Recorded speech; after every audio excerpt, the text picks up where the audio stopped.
They say that fear doesn't knock on the door, it seeps through the cracks of the soul. A thought, an image, a memory, and suddenly everything in you shrinks as if your chest were filled with shadows, and you can't move forward, you can't speak, you can't live. There's an invisible trap that keeps millions of people trapped. The fear of losing, the fear of not being enough, the fear of rejection, of loneliness, of death. It's a silent enemy that disguises itself as prudence, as logic, as common sense. But deep down you know it. Fear is a cage, and today we're going to learn to open that cage. A Buddhist master once said, "Fear is an illusion that seems real, but if you have the courage to look it in the eyes, it disappears." This isn't just a pretty phrase, it's a truth that can change your life. Because no matter how many times you've been afraid, how many nights you've felt you couldn't go on, there's always a path toward a life without fear, and that path begins with understanding it. It's not about fighting against fear. It's not about running from it, but about understanding it. In Buddhism, it's taught that fear arises from ignorance. Ignorance about who you are, ignorance about how your mind works, ignorance about the impermanence of things. Fear is a natural reaction of the ego that wants to maintain control. But you are not your ego, you are not your thoughts, and you are not your fear either. You are consciousness, you are presence, you are the capacity to observe everything that arises without being dragged along by it. Today we're going to talk about that, about how Buddhism gives us tools to traverse fear, and not just that, to live with an inner strength that no one can take away from you. Get ready, because when you finish listening to this, you're going to look at your fears differently, and perhaps for the first time, you'll be able to walk toward them without trembling. If this message resonates with you and you want to keep learning how to free yourself from fear and live with more clarity and strength, don't forget to like this video and subscribe to the channel. Together, we'll keep walking this path of inner transformation, understanding fear from within. To begin freeing yourself from fear, you need to know a profound truth. Fear is not outside of you, it's inside, and most importantly, it's not your enemy. In Buddha's teachings, fear is spoken of as a mental creation, not as punishment, not as weakness, but as a signal. Fear shows you where you are bound. It shows you what you haven't yet understood. It shows you the exact place where you can grow. Are you afraid of failure? Perhaps there's a belief that you only have value if you succeed. Are you afraid of being alone? Maybe there's an unconscious idea that you're not enough by yourself. Every fear you feel is an opportunity to awaken, but only if you observe it with attention and compassion. Buddha taught that suffering is born from attachment, and fear is a form of attachment. Attachment to security, to control, to fixed ideas, but life is not fixed. Nothing is permanent. And when you understand that, something inside you relaxes. Fear feeds on the illusion of permanence, but if you embrace impermanence, it can no longer control you. Imagine this. You're standing in front of a river. The water flows, always changing. You can't stop it, but you don't need to either. Your fear is like that river, thoughts that flow. You are not the river. You are the one who observes it. And what happens when you stop resisting the river? When you just watch it without judging, without wanting to change anything, then fear loses strength because it cannot live without your reaction. The first step is this. Don't run. Don't fight. Look fear in the eyes and repeat silently, "You don't control me. I see you, and the one who sees cannot be trapped." This is the beginning of a new relationship with yourself, a relationship where you don't need to eliminate fear, but befriend it until it has nothing left to tell you.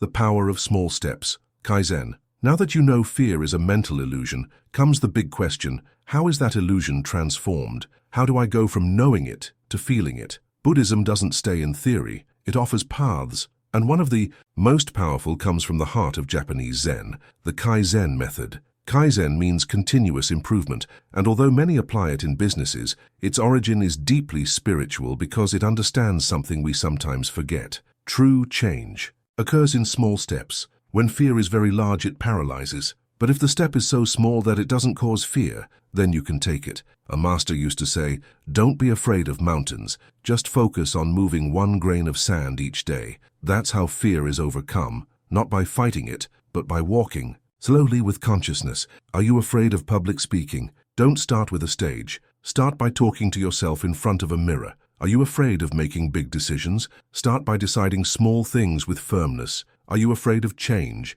Make just one change today, one that doesn't scare you. Kaizen teaches you something magical. You can reprogram your mind, and each step you take is proof to your brain that you're not going to die from doing it. The mind needs proof, and you're going to give it to it. Each small act of courage is a seed, and with time those seeds sprout in the form of confidence. The next time you feel fear, don't tell yourself, I have to overcome it all. Just ask yourself, what's the smallest step I can take without scaring myself? And take that step, nothing more. Buddha said, a journey of 1,000 leagues begins with a single step, and you don't have to take it running, you just have to take it awake.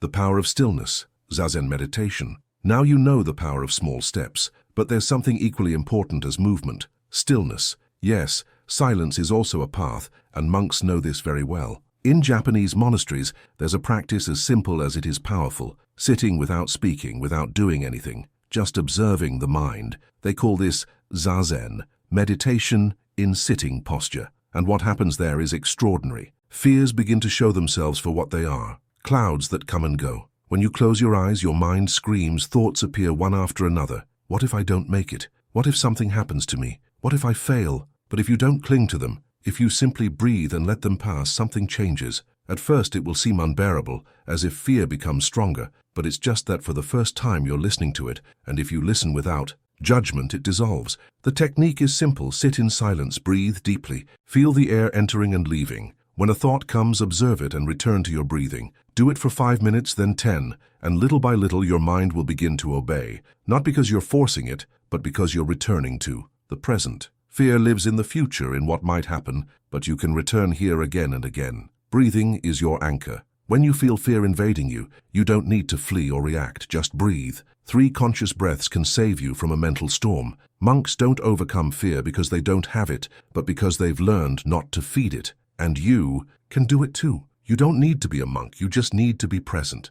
The power of stillness, Zazen meditation. Now you know the power of small steps, but there's something equally important as movement, stillness. Yes, silence is also a path, and monks know this very well. In Japanese monasteries, there's a practice as simple as it is powerful, sitting without speaking, without doing anything, just observing the mind. They call this Zazen, meditation in sitting posture. And what happens there is extraordinary. Fears begin to show themselves for what they are, clouds that come and go. When you close your eyes, your mind screams, thoughts appear one after another. What if I don't make it? What if something happens to me? What if I fail? But if you don't cling to them, if you simply breathe and let them pass, something changes. At first it will seem unbearable, as if fear becomes stronger, but it's just that for the first time you're listening to it, and if you listen without judgment, it dissolves. The technique is simple. Sit in silence, breathe deeply, feel the air entering and leaving. When a thought comes, observe it and return to your breathing. Do it for 5 minutes, then 10, and little by little your mind will begin to obey, not because you're forcing it, but because you're returning to the present. Fear lives in the future, in what might happen, but you can return here again and again. Breathing is your anchor. When you feel fear invading you, you don't need to flee or react. Just breathe. 3 conscious breaths can save you from a mental storm. Monks don't overcome fear because they don't have it, but because they've learned not to feed it. And you can do it too. You don't need to be a monk, you just need to be present.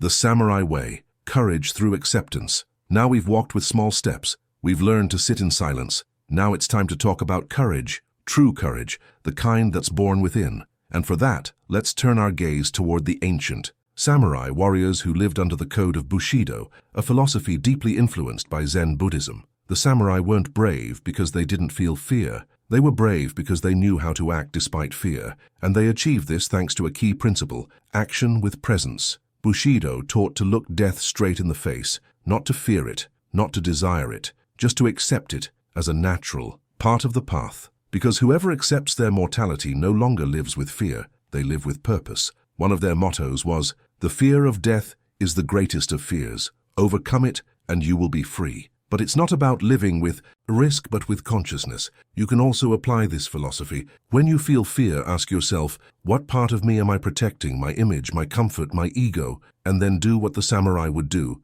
Take a deep breath, straighten your back, and act. Not from impulsiveness, not from pride, but from the serenity of one who knows that fear doesn't define them. You can practice this in everyday life, when you must say what you think, when you have to ask for help, when you must let go of what no longer serves you. There, in those moments, samurai philosophy invites you to take a firm step, even if your voice trembles, because courage is not having fear, it's loving something more than your fear. Love your freedom more than your insecurity. Love your Peace more than your need to control. Love your path more than your need to have everything clear, and then fear retreats because it no longer has power over you.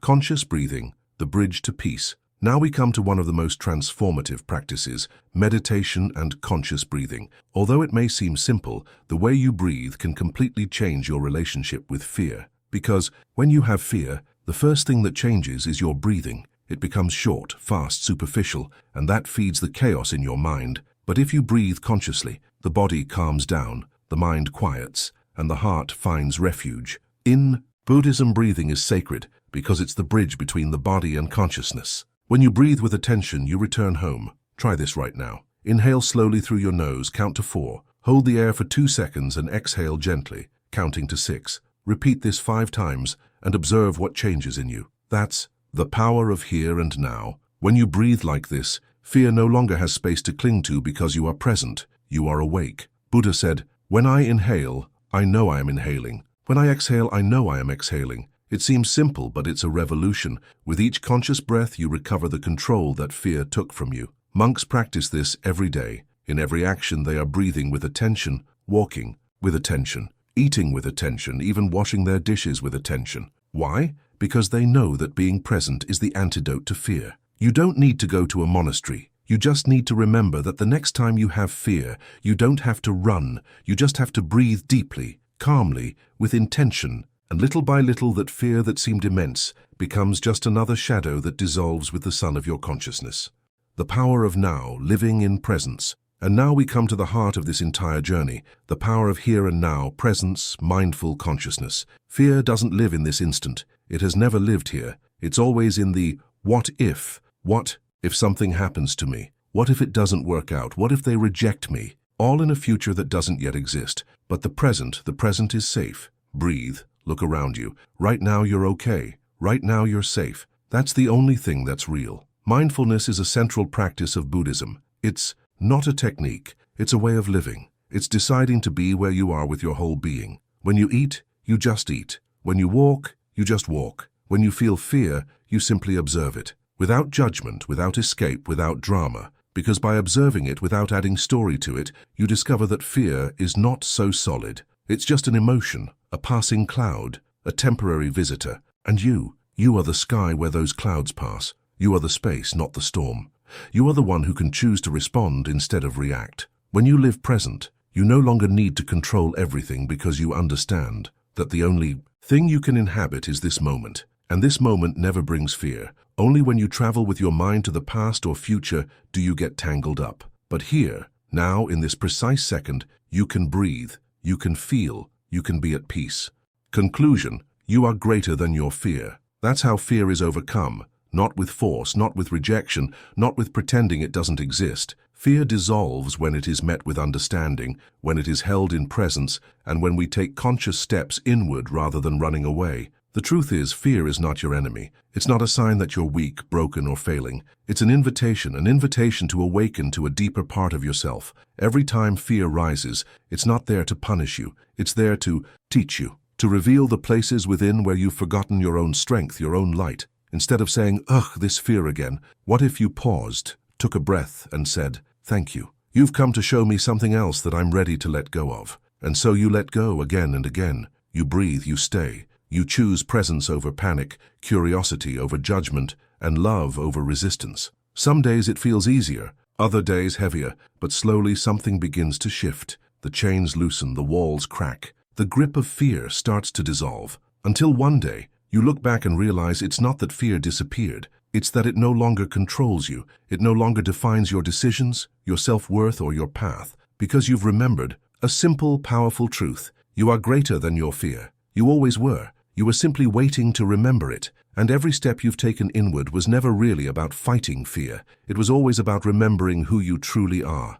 Thank you for walking this journey with me, whether in thought, reflection, or quiet presence. The fact that you're here, reading this, means something profound. You are willing to face yourself. You are willing to grow beyond the stories that fear has written for you. And that alone is an act of courage.